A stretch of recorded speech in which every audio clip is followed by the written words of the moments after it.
దాదాపు 100 ఏళ్ల తర్వాత లాస్ ఏంజల్స్ 2028 ఒలింపిక్స్లో క్రికెట్ రీఎంట్రీ ఇస్తుంది. దాంతో ఐసీసీ రోడ్ మ్యాప్ రిలీజ్ చేసింది. ఈ మెగా టోర్నమెంట్ మెన్స్, ఉమెన్స్ విభాగాల్లో కేవలం 6 టీమ్స్ మాత్రమే పోటీ పడతాయి. అందుకే క్వాలిఫికేషన్ రూల్స్ చాలా కఠినంగా ఉన్నాయి. మెన్స్ క్రికెట్లో వేర్వేరు కాంటినెంట్స్ నుండి టాప్ 4 టీమ్స్కు ఐసీసీ T20 ర్యాంకింగ్స్ ఆధారంగా ఒలింపిక్స్ బెర్త్ దక్కుతుంది. జలుబు, తలనొప్పి, ఒళ్ళు నొప్పుల నుంచి ఉపశమనం శాస్త్రీ బామ్. జలుబు, తలనొప్పి, ఒళ్ళు నొప్పుల నుండి ఉపశమనం శాస్త్రీ బామ్ ఇప్పుడు ₹5 ప్యాక్ లో కూడా. దీనికి cut off date December 31, 2026.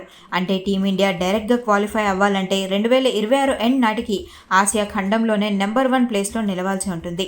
Host దేశంగా యూఎస్ఏ ఆల్రెడీ డైరెక్ట్ బర్త్ సొంతం చేసుకుంది. ఇక ఉమెన్స్ క్రికెట్లో ఇంగ్లాండ్ వేదికగా జరుగుతున్న T20 వరల్డ్ కప్ ముగిసే సమయానికి టాప్ కాంటినెంట్ టీమ్స్ క్వాలిఫై అవుతాయి. Already Australia, South Africa, England బెర్తులు ఖరారయ్యాయి. అయితే వెస్టిండీస్ ఐసీసీలో ఒకే టీం అయినా ఒలింపిక్స్లో 12 వేర్వేరు దేశాలు ఉండడం వల్ల వాళ్ల కోసం ఐసీసీ ప్రత్యేక రీజనల్ టోర్నమెంట్ నిర్వహించనుంది. మిగిలిన చివరి ఒక్క స్లాట్ కోసం 8 టీమ్స్తో గ్లోబల్ క్వాలిఫైర్ టోర్నమెంట్ జరగనుంది. ఒలింపిక్స్లో క్రికెట్ రీఎంట్రీ ఒక ల్యాండ్ మార్క్ మూమెంట్ అని ఐసీసీ చైర్మన్ జే షా స్పష్టం చేశారు.